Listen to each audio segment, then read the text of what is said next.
Good morning, dear students. Welcome back in your computer class. In the last video, we have covered chapter number 4. Now, here we are going to discuss chapter number 6. In your half-yearly syllabus, 4 chapters are coming and 2 chapters are reduced from your half-yearly syllabus. So, we are not going to cover those chapters like second chapter and fifth chapter, but because it is reduced and we are following the reduced pattern of the last year. So, only chapter number 1, 3, 4 and 6. These chapters will come in your half-yearly syllabus. So first, third and fourth, these 3 chapters already we have covered in the previous video. Now only one chapter is remaining, which is your 6th one.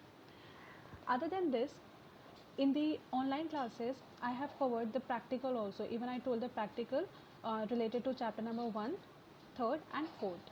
So those who have not done, they can get the books or something, or you can share it from your friends also and complete your workbook hand to hand. Workbook means your practical book, and if you didn't get it from the shop, so get it by the shopkeeper as early as possible and complete your workbook. Now in this chapter, the few topics which we are going to discuss is introduction, then your Java compilation, Java virtual machine, data types, variables, operators, comments, output statements, and how to write simple Java programs. So starting with the first topic, that is introduction. The chapter is all about your Java, that means first step in Java. Now this is the very basic of Java language. Here it is given only the introduction and how we can make the general programs in Java. So we will discuss what this one is like, what is Java. So in the introduction part, read it. It says Java was conceived at Sun Microsystem in 1991. It took 18 months to develop the first version called Oak. It was finally named as Java in 1995. That means Java is a programming language which is mainly used to make the programs. What kind of programs, that we will study further on. So here Java you can consider as a programming language, and the first version of this language was developed in 1991. The first version was released in this year. Where it was developed at which organization? So the name of the organization is Sun Microsystem. That means Java programming language was developed in 1991 at Sun Microsystem organization.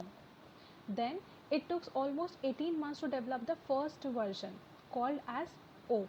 Means what it says that in 1991 इसका जो first version release हुआ था, that was named as Oak. यानी कि first name जो था इसका, that was considered as Oak. But after that some revisions were made and it was finally renamed as Java in 1995. It means in 1991 this language was named as Oak, but after that some revisions were made and in 1995 it was finally named as Java. Fine. And where it was developed? It was developed at Sun Microsystem. Then it says, although Java is linked with the online environment of the internet, Java is the first and foremost object-oriented programming language, also known as OOP. OOP means object-oriented programming. That means we can make the programs and we can link those programs with the online environment also. Like we make the websites, we use a lot of websites, shopping websites we use, like Myntra is there, Flipkart is there, and many more. So all these websites, that means there is a proper coding to run all these websites, and that program that actually works, or that actually is used with the help of a programming language. Means that websites can be made with the help of some programming language, and Java is the part of that language. We are having a lots of programming language, we can make the websites in any of them, but the most famous language is Java. Then it is a portable, platform independent language. Portable means what?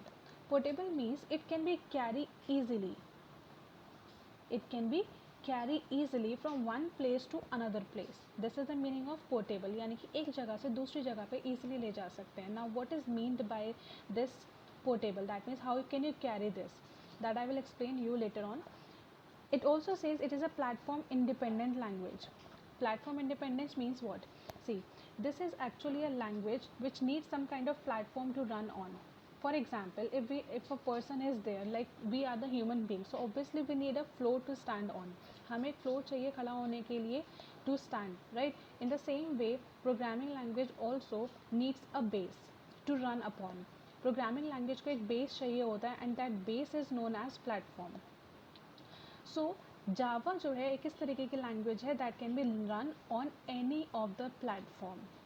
So mainly languages are run on platforms, right? Platform means the different types of operating systems. Like in our computer, we use a different types of operating system. Even in chapter number 1 also we have covered some operating systems, like we have Windows 7, we have Windows 8, then we have the version Windows 10, right? Then we have Linux, Unix, and many more. So Windows XP also, some of you have seen that when you switch on your computer, Windows XP symbol will come, right? So we are having a number of operating systems. So obviously when we run any language, any programming language, so it needs a platform to run upon. So here we have a number of platforms, so we can run it on any of them. यानी कि जावा में जो भी programme बनाते हैं वो हम किसी भी प्लेटफॉर्म पे रन कर सकते हैं, and we can easily take that program from one platform to another platform. Like suppose if I am using Windows 7 operating system in my laptop, and suppose you are using Windows 8 in your laptop, and I made the program on Windows 7, I made a Java program on Windows 7. So it doesn't mean that I can run it only on that laptop or only on that computer which is going to use Windows 7. हम यानी कि हम क्या कर सकते हैं, Java programme जो हमने बनाया है वो हम विंडोज़ 7 पे हमने क्रिएट किया है, बट उसको हम विंडोज़ 8 पे भी रन कर सकते हैं, विंडोज़ 10 पे भी रन कर सकते हैं, लिनक्स पे भी रन कर सकते हैं, same with the Unix, same with the Windows XP and so on. That is the reason we say that it is a portable language. Portable means it can be easily carry from one operating system to another operating system, hence it is a platform independent language also. So here it says it is a portable platform independent language that can be used to produce code that would run on different processors under different operating systems. So I have told you what is operating system, what do you mean by portable language, what is the meaning of platform independent, when Java was developed, and where it was developed. The most important thing is who developed Java. That is the most important question, who developed this language, यानी कि name the person who actually developed this language. So name is James Gosling.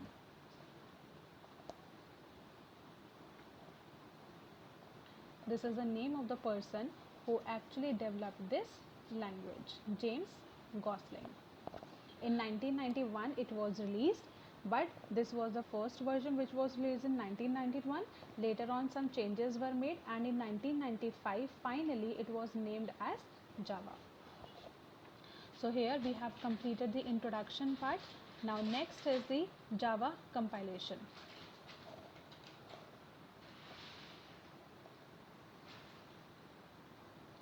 Now read out here. Contrary to ordinary compilers, the Java compiler does not produce native executable code for a particular machine. Instead, it produces special format called the bytecode.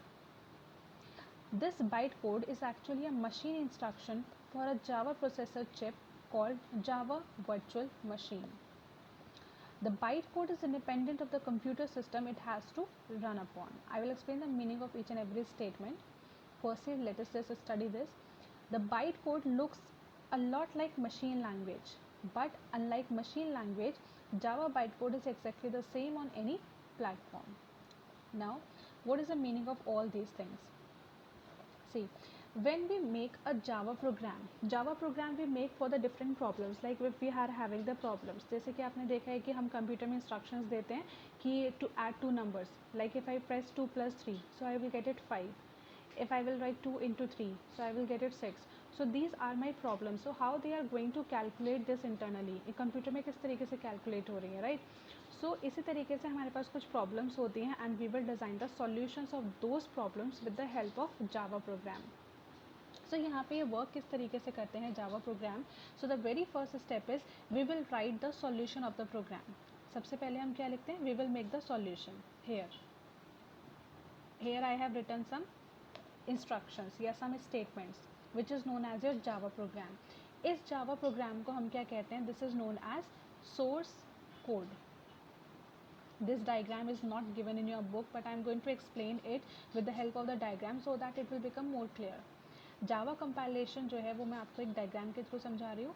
Now this source code is going to be passed to the compiler. Listen carefully, this is passed to the compiler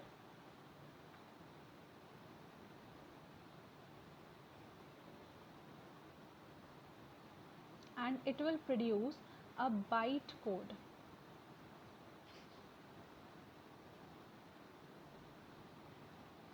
This byte code is going to be passed over the JVM. This is your JVM, stands for Java Virtual Machine. Inside this JVM we have a interpreter.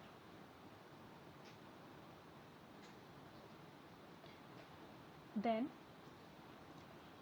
the output of this will be the native machine code. Native machine code. Now this is the complete summary of this Java compilation. Means जो भी कुछ इसमें लिखा हुआ है at the backend Java compilation में, everything I will explain with the diagram. So the first thing is source code. Now what is source code? Source code is the Java program that we are going to write. That means it is the solution of a problem which we are going to design, and this Java program is known as my source code, right? Now this source code will be passed to the compiler. Now what is this compiler? And one more we are using here the term that is interpreter. Now what is this compiler and interpreter? Compiler and interpreter are the language processors. Now what do you mean by language processor? Language processor का use क्या होता है? They are mainly used to convert one type of language into another type. Like suppose if I know English and suppose you know German language, right? So if I will speak out something in English, then you won't be able to understand it. In the same way, if you know German and if you will speak something in German language, I am not going to understand this because I do not know German language and you don't know English language. So there will be a communication gap. So to remove that communication gap, what I need is I need a language translator. Language processor या language translator वो क्या करेगा, हमारे बीच में एक language translator होगा that knows both the language. That means I will hire a person that knows English language as well as the German language. So in that case what will happen if I will speak out something, so firstly it is going to be converted into German language, after that you will get it. In the same way if you will speak out something in German, that language translator क्या करेगा, convert करेगा उसको English language में and then it will communicate to me. So language translator का mainly use क्या है, एक type of language को दूसरे type में convert करने का. Same here, this source code, ये जो source code होता है ये किस form में होता है, this is in the high level language. High level language मतलब English type of language, English form में होता है. So computer actually do not understand this English language. So there is a need to convert it into the another form of language. Because we know computer understand which language, binary language, also known as machine language. So the use of compiler is to convert this source code, that means this high level language, into the another language which is understandable by the computer. So when this high level language will get passed to the compiler, what it will do, ये क्या करेगा, ये इसको convert कर देगा एक byte code में. Here we are having the byte code, right? अब ये जो byte code generate हुआ है ये कैसा है, this is actually in the form of machine language.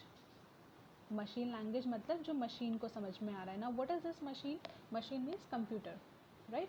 So computer को कौन सा लैंग्वेज समझ में आता है? Binary language. It means this compiler will convert the high level language into the machine language, or we can say into the binary language, right?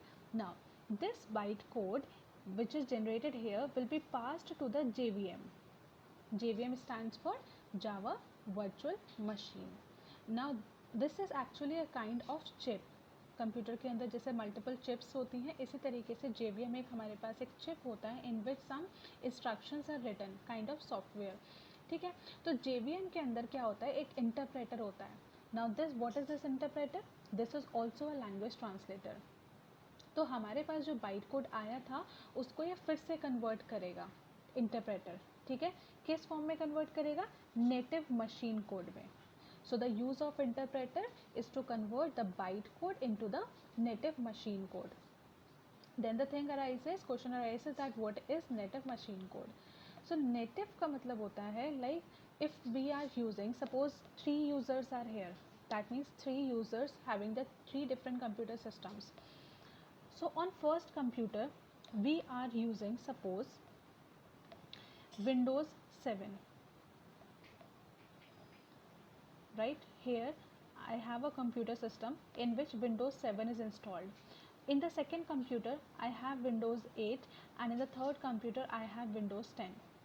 So native machine code means what? कि interpreter क्या करेगा, जो byte code उसको यहाँ से मिला है उसको नेटिव कोड में कन्वर्ट कर देगा. नेटिव कोड का मतलब क्या होता है कि अगर Windows 7 होगा तो Windows 7 के लिए अलग कोड जनरेट होगा. If you are using Windows 8 then the binary code or the machine code which is generated will depends on this Windows 8 only. और अगर आप Windows 10 यूज़ कर रहे हो तो वो उसके अकॉर्डिंग करेगा. इसका मतलब क्या है? अगर यहाँ पे 3 यूज़र हैं, यूज़र 1, यूज़र 2 एंड यूज़र 3, तो तीनों का जो मशीन कोड जनरेट होगा that will be different because all the 3 are actually using the different operating systems. So according to their operating system whichever they are using, the respective machine code is going to be generated. Fine. So byte code और native machine code में क्या difference है? Byte code और native machine code दोनों ही binary form में होते हैं, but the difference is this, byte code is a common code. ठीक है. That means it will be same for all the users, but native machine code will be different for the user. That means it depends. So here is a complete summary of this Java compilation process. Now if you want to make this diagram to understand it, you can make it in your copy or even in your book somewhere you can write it. So the first thing, let me tell you one more time quickly. So first we write the source code. Source code means a Java program, that means the solution which we are writing for a problem. Now this source code is in the form of high level language.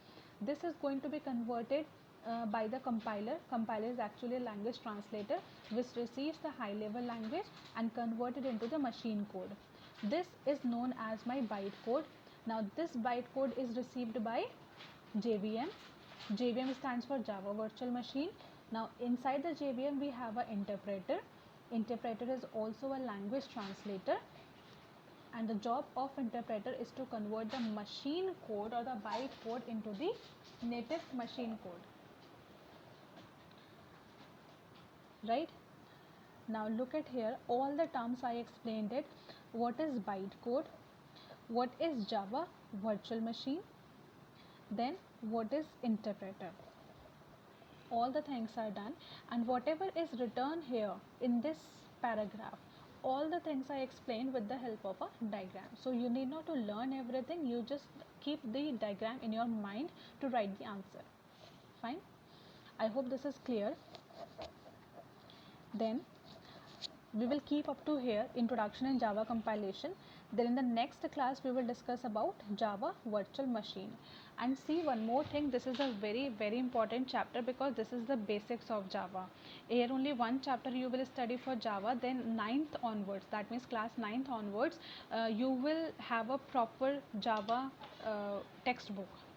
So you will study just only the programming. There will not be any theoretical chapters, just like in the 8th standard we have.